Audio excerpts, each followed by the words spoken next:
He's the head coach of the Oregon Ducks, taking over for Chip Kelly, and he's Mark Helfrich, who joins us on the program. Coach, how are we this morning? Doing great. Thanks for having us. Let me ask you about this. We can take it out of the Johnny Manziel world, but as a coach, do you, now being honest, you always want to see the best player on the team that you're playing, or best players, or would you be fine if all of a sudden that starting quarterback wasn't there? Well, it certainly depends on the circumstances. If I have to be honest, sure. Yeah, we don't want any violent injuries or anything, but maybe a bad case of food poisoning or something for a couple hours. Okay, you're playing UCLA, and let's say Brett Hundley could play or not play. Now you're too personal. Now it's too real. Yeah. So you can't answer that one? I can't answer that one. I can get to Tebow in 3 degrees of separation. Well, there you go. Can you? How do you get to Tebow with less than 6 degrees? I went to Southern Oregon University, where the head coach is Craig Howard, who coached Tim Tebow in high school. Did you almost get him to go to school there? No. Okay. No. The non-conference schedule, how far out in advance? You guys start out, you got Virginia and Tennessee as non-conference, but how far out are those games picked? Oh, that's years in advance. We're actually working on, and we were having some discussions yesterday on 2018, 19, 2020, and there's even more beyond that are already slotted in. So it's quite a ways in advance. You prefer to have the test early or ease into this season? It doesn't matter. I mean, it doesn't matter. We need to be ready to go for whoever it is, and kind of, we always talk about our standard and playing to our standard, and so it doesn't really matter. You take over for Chip, and those are big shoes to fill, but he wanted you to have this job. What do you change with what Chip Kelly had in place? Not much. I think our culture is kind of in place and has been for a long time. Chip did an incredible job and will be a lifelong friend of mine, a guy that he's converted me. I've been a lifelong Dallas Cowboy fan, and now I have to be a Philadelphia Eagle fan, so that's really hard. And he did a great job, and it would be kind of foolish to change too much. I don't sit here every day and go, okay, how can I do this differently? How can I do this differently? I think he and I are different people, and that'll make kind of the relationship between the players, part of that interface is different, but our players believe in what we're doing, and that's most important of all. Same style of offense? Yes, exactly the same. Yep. Because sometimes coaches want to put their own stamp, their own imprint on a team. Mm-hmm. You're fine with saying, hey, it worked for Chip, I'm fine with that. Well, yeah, and I think we were virtually in lockstep in our philosophy, and 8 of the 10 coaches that were on staff for this most recent run are still here. And then our strength coach has been here for 26 years. We have the longest tenured assistant coach in college football, and Gary Campbell has been here 31 years. And so there's a lot of guys that have been doing quote the Oregon way for a long time. And so no, I've said many times I don't own a stamp, and if I'm just the guy that kept winning after Chip Kelly, I would be great with that. Do you have veto power on uniforms? Yes, I do, I guess. That's kind of an off-season project, but those guys are incredible at what they do. Very, very talented team of people that are involved in that. Our players are involved in it to a great degree, but at the end we kind of talk over certain things and tone something down or allow something, I guess would be the right way to phrase it. Any big surprises with the uniforms this year? Of course. You got at least one that's going to surprise us? Definitely. Multiple. I'm thinking clear jerseys. Like clear but with numbers on it. You could be on the design team. There you go. What about uniforms that that actually have grass on them, like grass growing on the uniform? I'm writing these down as we're talking. The new facilities here. The best part of the new facilities is what? The best part of the new facilities is the practice fields. How boring is that answer? No, bring me inside then. What's the best part inside that I'd go, wow? Well, everything is kind of wow, but the functionality of how we operate is light years ahead of where it was even last year.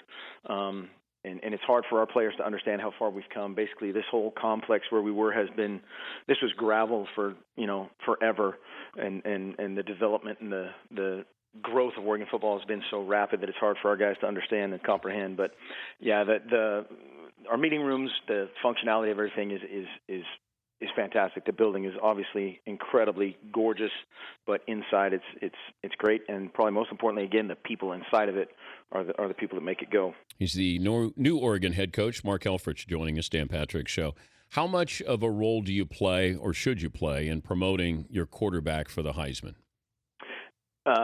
Zero. I mean, we'll certainly talk about him, and he is an unbelievable player and a great person. But that's your job. We have a lot of other stuff to do. But what I like, though, that's happening now, Mark, is it's the anti-Heisman campaign. Johnny Manziel's Heisman campaign last year was he didn't speak to the media, and I said it's brilliant because right. I think we in the media, when somebody shoves it down our throat to say, here's your Heisman candidate, we sort of, it's exactly. I think it's a natural reaction to sort of back away, or I hold you to a higher standard. I think it worked against Joey Harrington. All of a sudden, you want publicity and you want to be in New York City on a billboard.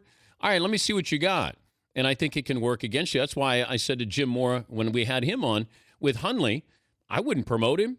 How about you play and then we notice you, as opposed to you telling us to notice us?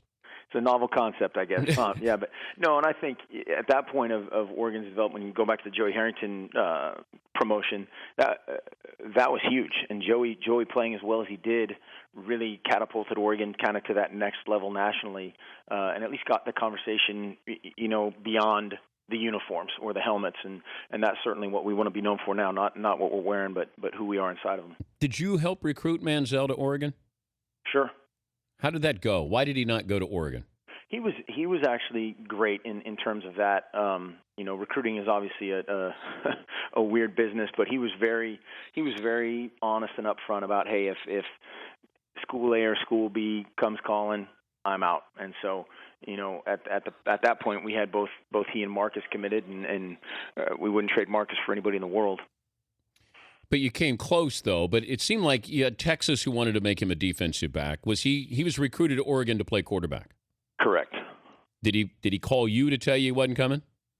Yes, I talked to him at the time. Yeah, I can't remember exactly how that all went down, but they were upfront if a couple schools were going to be involved, he would choose those schools, and that's fine. So you'd rather honesty's good.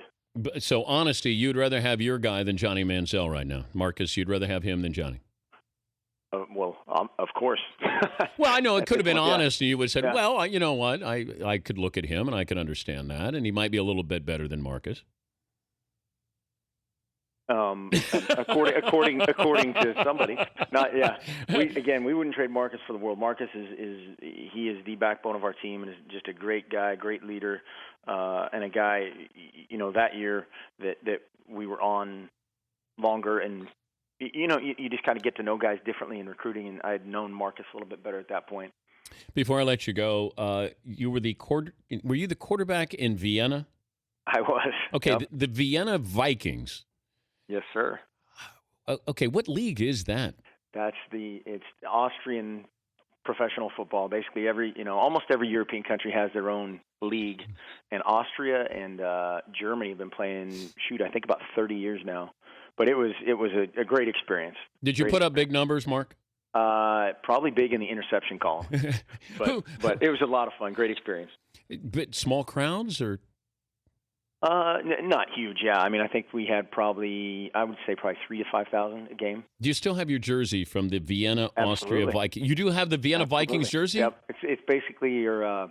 Trying to remember our sponsors at the time. We were look-alike Minnesota Vikings jersey with like Delta Airlines and Chrysler, and I'm trying to remember what our.